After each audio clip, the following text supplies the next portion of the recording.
Yan ay preparation para sa paradise heaven. Amen? Gawin natin paraiso ang ating tahanan. Ano? Maliit na langit dito sa lupa. L1.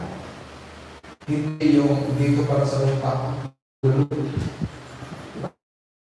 Yan, mga kapatid. Ang disenyo at yan ang expectation ng ating Panginoon sa mga mag-asawa. Kaya sa piso, pinasa ni Elder Leonard na ang mga babae ay pasako kayo sa inyong sariling asawa. Dahil lang. Okay.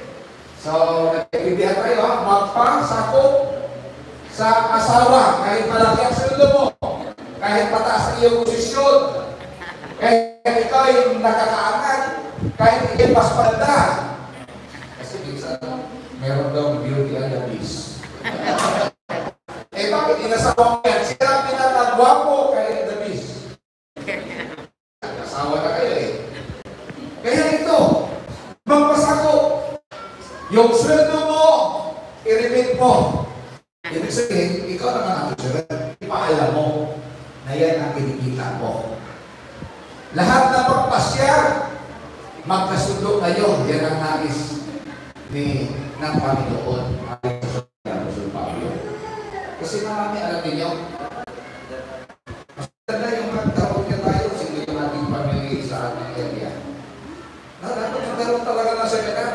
May mga mag-asawa na kanya-kanya. Sweldo mo, sa'yo. Pero gano'n, even the pastors, meron sila gano'n. Kanya-kanya. Oh, ito ang aking bayarin. Ako para sa pagkain. Ako naman sa mga bills. Maganda ba? Pamilyang Kristiyano. Kanya-kanya. Kaya pagdating ng panahon, nag-aaway na. O, ba't nagugulan tayo ng kurente? Hindi ka nagbayad? Diba? Problema na. Eh, ito naman ang asawa niya, meron ng pera, pero hindi niya bayaran, hindi ko yung obligasyon niya. Diba? Problema na. Hindi maganda yan na pamilya, mga kapatid. Ibig sabihin ng mga babae, ibig sabihin, bagamat ikay nakaangat sa iyong asawa, kahit walang trabaho sa asawa mo, pasako ka pa rin. Payat pa kayo nun? Kahit walang trabaho ang asawa, mamaya, mabalikan natin yan. Okay.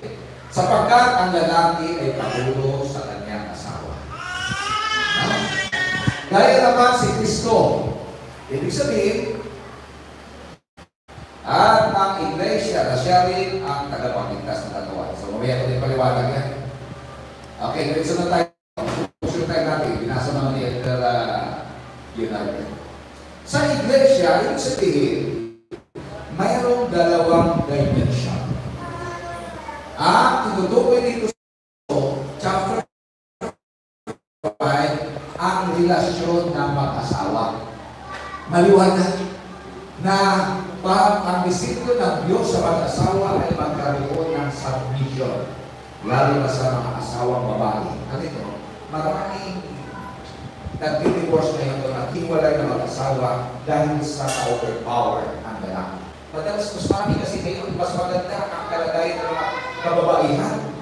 Kasi sa pag-aaral pa lang, mas masipag yung mga kababaihan. Hindi ngayon, sa population ng ating bansa ay mas maraming mga kababaihan. Kaya mas maraming magaling sa mga babae kaysa sa mga lalaki. Kaya dito lang sa Diyos natin, meron pa tayong mga pananaw na kailangan.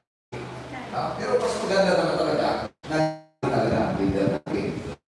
Pero hindi natin inaalis yung kung wala namang maayos na lalaki, magiging tayo sa mga lalaki. Meron tayong ino-ordain ngayon na mga kababaihan. So yan, mga kapatid. So, sino talaga ay yung relasyon ng mag-asawa at ganoon din kasi yung relasyon ni Kristo sa iglesia ay ganoon ang kanyang ginawa. Magpasakop ang asawang babae sa lalaki kagaya ng pagpasakop ng iglesia. Ano ang gagawin naman ni Kristo? Di ba? Kailangan ng iglesia.